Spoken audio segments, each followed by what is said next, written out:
Hey, what up, everybody? This is Stevie Breach coming to you here with the big one, the main event of WWE Survivor Series 2015. Earlier on in the night, we saw Roman Reigns beat WWE United States Champion Alberto Del Rio to move on to the tournament final. And then in the second match, we saw Dean Ambrose beat Intercontinental Champion Kevin Owens to move on to the tournament final as well.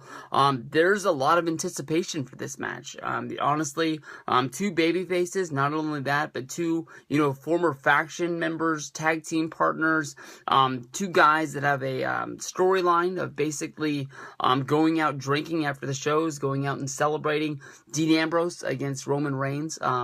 Lots of talk about, either one of these guys turning on the other one, being one of the main storylines in WWE as of right now. Very, very fun match. I honestly, as, they were walking to the ring, I wasn't even there, and I don't normally only get this way when I'm at the show and about to see the match live, but, I got that thing where I started getting all pumped and fired up, knowing that this was going to be a really, really good match. Honestly, once it's all over and it's all said and done with, I thought that this honestly was a very fast match. I don't even think this went 10 minutes. It probably felt like it didn't even really go 5. Both of these guys, there was no dirty heel action in this. It was just basically everybody throwing everything out the window and trying to give the other guy everything they had. We saw Roman Reigns deliver the spear, which was kicked out of by Dean Ambrose. We saw Dean Ambrose hit the dirty deeds on Roman Reigns, which he kicked out of as well. And they just both, basically kept going at it. We never saw one guy hang his head. We never saw the other guy, let up just a little bit. They just kept delivering the fight and giving him everything that they had to give the other guy. And in the end, it felt like he was out of the middle of nowhere. Roman Reigns hit the second spear, and definitely I thought that the match was going to keep going. But it was a 1-2-3. Roman Reigns beats his brother in the Shield. There is no bad blood. There is no tension. Roman Reigns beats his buddy to become WWE champion. This is something that, he's been chasing for a long time. He won the Royal Rumble last year. He went on to WrestleMania, where Seth Rollins slipped in with the Money in the Bank briefcase, only to take the championship away and take the match away, really. It changes all the demeanor of the match with him being able to scoot in there, making it a 3-way instead of Roman having a clear one-on-one match with Brock. We saw, this year when, Roman was going to be going after the Money in the Bank briefcase in order to try and get him a shot at the championship, only to reach the top and Bray Wyatt push it over on him. And I'm sure there's been other times when Roman has had shots to come close, but he's finally done it. It's finally his time. I'm waiting to see if the Boo Birds break out and see where they go from here. It feels like there's a little bit of time left in the show, so we'll have to see where it goes from here. But as of right now, Roman Reigns is your WWE World Heavyweight Champion. Holy shit. That's about the only thing I can say. I ended that last video saying that there was a lot of time left in the pay-per-view.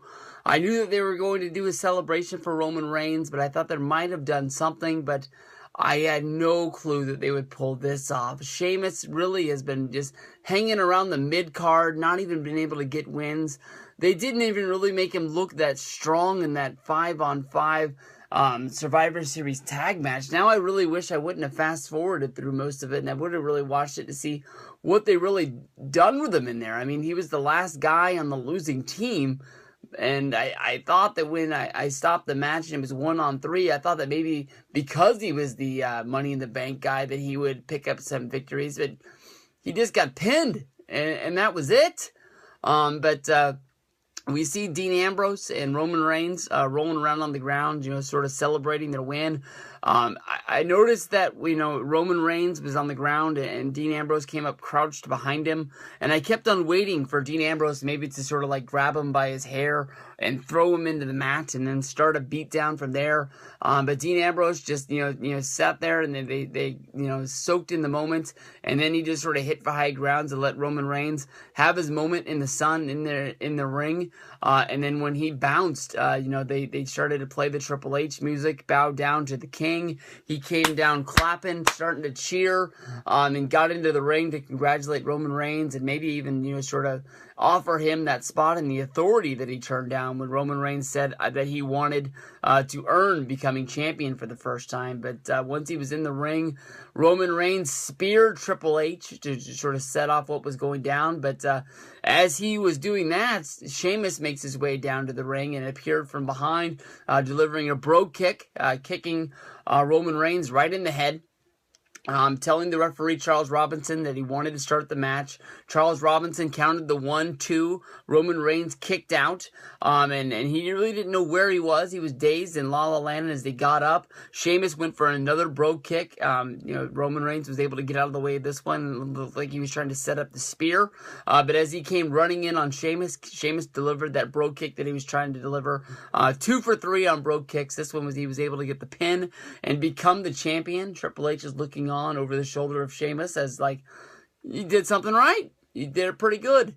And, it looks like he's living up to becoming the new guy. We'll have to see if, Sheamus is going to become that new member of Evolution that was talked about after WrestleMania 30 when Dave Bautista was going to leave. There was rumors of Triple H and Sheamus, coming as a team to continue on their feud against the Shield. Now it looks like it's going to be Sheamus against Roman Reigns, with Triple H lurking in the background as the TLC Royal Rumble sort of feud. And people weren't that high on Sheamus. Sheamus is a guy that does have fans, but him being champion coming from directly the mid-card, honestly, at this point, sort of feels like Vandango winning the WWE Championship right now. Anything can really happen in WWE, but to let Roman say that he was WWE Champion for about 2 minutes and then take it away kind of sucks.